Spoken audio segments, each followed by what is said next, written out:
Ja mis siis last aitaks, et luua selline turvatunne lasteaia keskkonnas? Minu meelest kõige olulisem on kontakt. Kontakt lapse ja õpetaja vahel on esimene asi, mida laps vajab.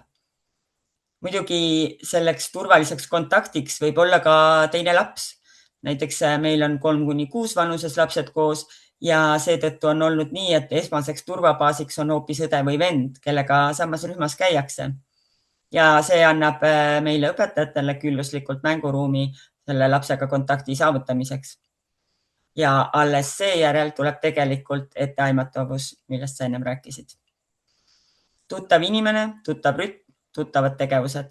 Kui laps teab, mis juhtub järgmiseks, on tal kindlasti kergem ja turvalisem.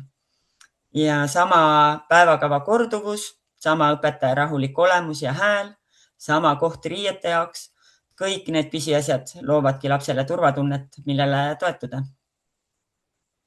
Sa rääkisid mulle, et sulle meeldib kõige rohkem alustada harjutamisega õues. Räägi sellest lähemalt. Jaa, tõsi.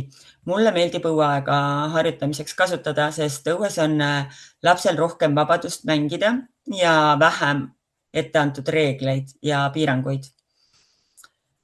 Keskkond on talle tuttavam, sest mänguväljaku, koduõue ja looduse elemendid pakuvad väga palju võimalusi tegutsemiseks. Laps saab seal ise valida neid tegevusi, mis teda parasjagu huvitavad. Et kas selleks on siis mõni tegevus, mis pakub erinevaid meelelisi aistinguid või hoopis selline, kus saab kogu keha liikuma panna.